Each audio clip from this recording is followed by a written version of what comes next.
Right, so that's about it really. So the idea is, should we recondition this boat, turn it into a nice sailing yacht, and sail it around in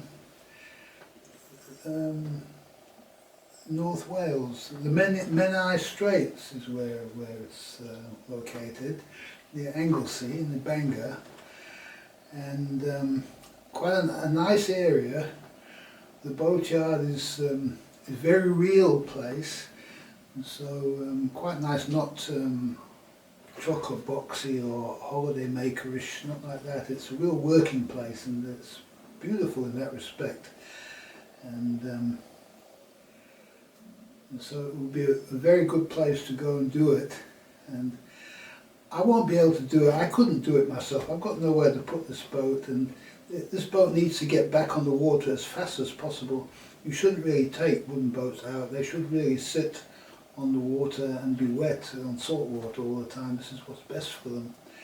And they don't like to be out on the hard, out of the water. They don't like it at all. So it's necessary. I don't know how long it's been out. Probably it doesn't look like it's been out for that long. You would think it would be, the cracks would be wider than what they are if it had been out for a long time. It's probably been out for a while, and it needs to be finished off so that the hull can go back in the water, and then probably the rest of the boat could be done from the water. You know, it's not necessary, as long as the hull can be finished, then the rest can be done in the water probably. Apparently there's an aluminium mast with a wooden boom, I think, and a gentleman who owns it says that the rigging is ready for replacement. Of course, there may be parts of the rigging that are still okay, and it may be possible to go through the rigging and cut out pieces and join in pieces, and to save costs really.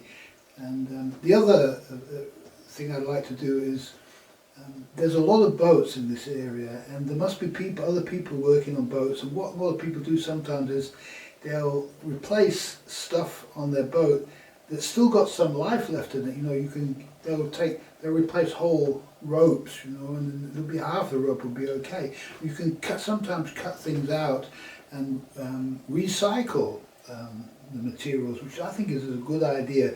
Save costs this way, and just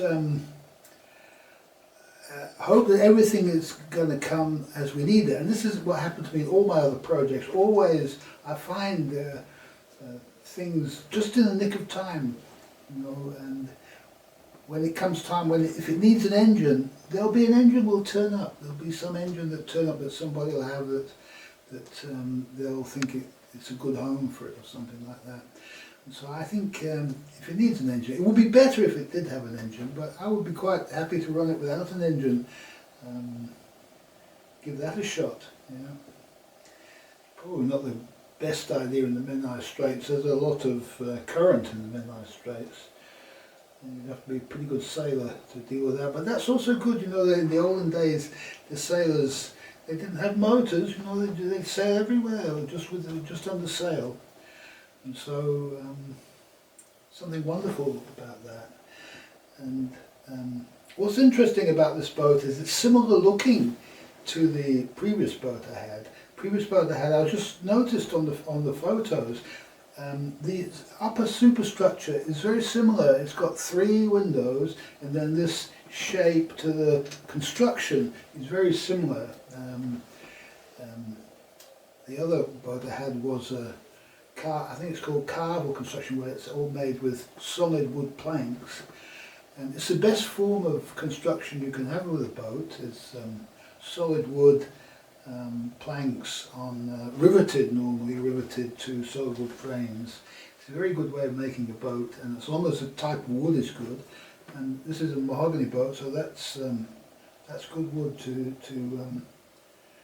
have in a boat. And wooden boats do require maintenance, and it's necessary that this be a project. I wouldn't undertake a project like this having other projects that I was involved in, it's necessary that somebody dedicates full time to this kind of thing, because you know, you never finish painting a wooden boat. It just goes on not forever. You've got to get into the habit of, you get up in the morning and, oh, there's a bit there needs doing. And what you do is you just touch up as you go, and you know, you just do a bit at a time.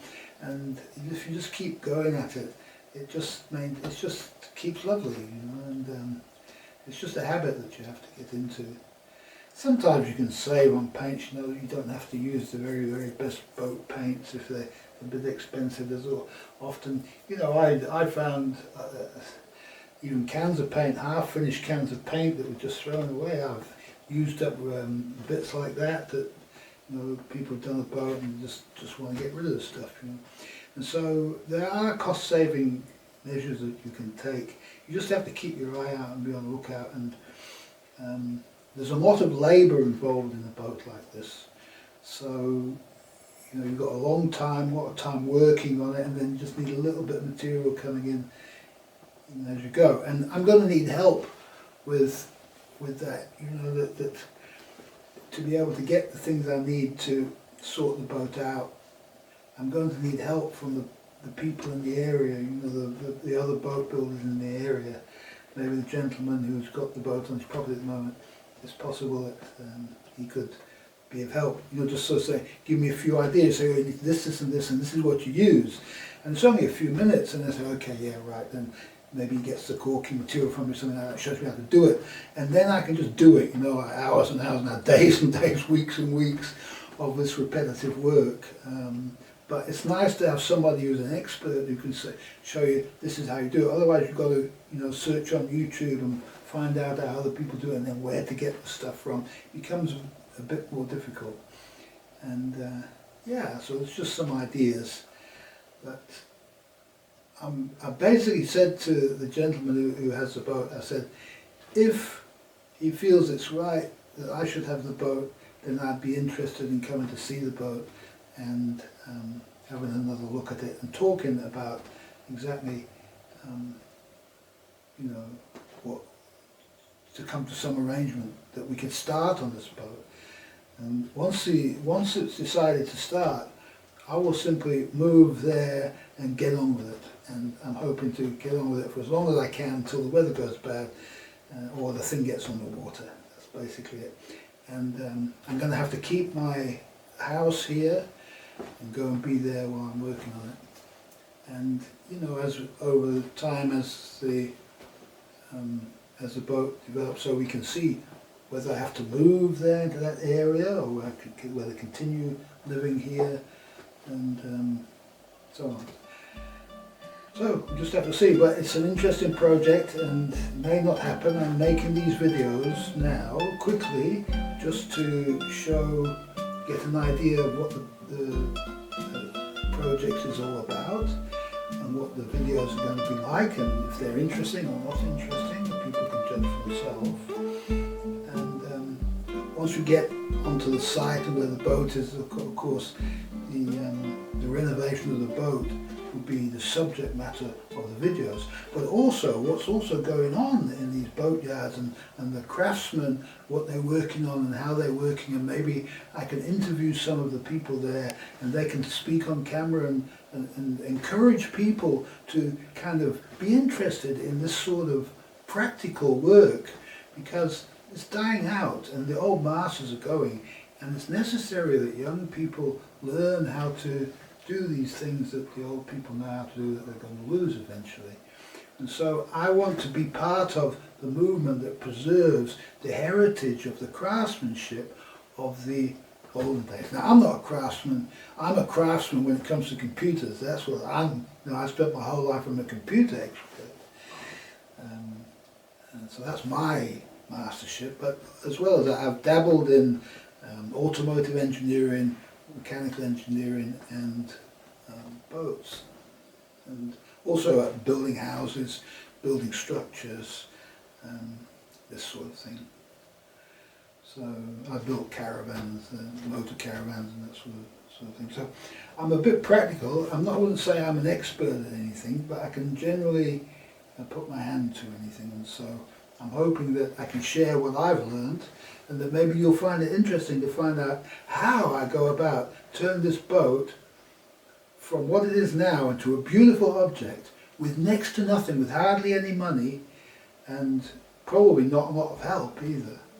So that's the subject, and I hope you'll join me. And if you become part of this project as a community, then when the boat's ready, we can all go and sail it. You know, I'm happy to share it. You know, you come along and you know, as long as there's space and there's you know, for a particular day that we can go out and say, sure, come along and be crew on that day. The boat can probably crew 4 people, probably fit on it, okay, for a day sail. It's probably all you want on a boat that size.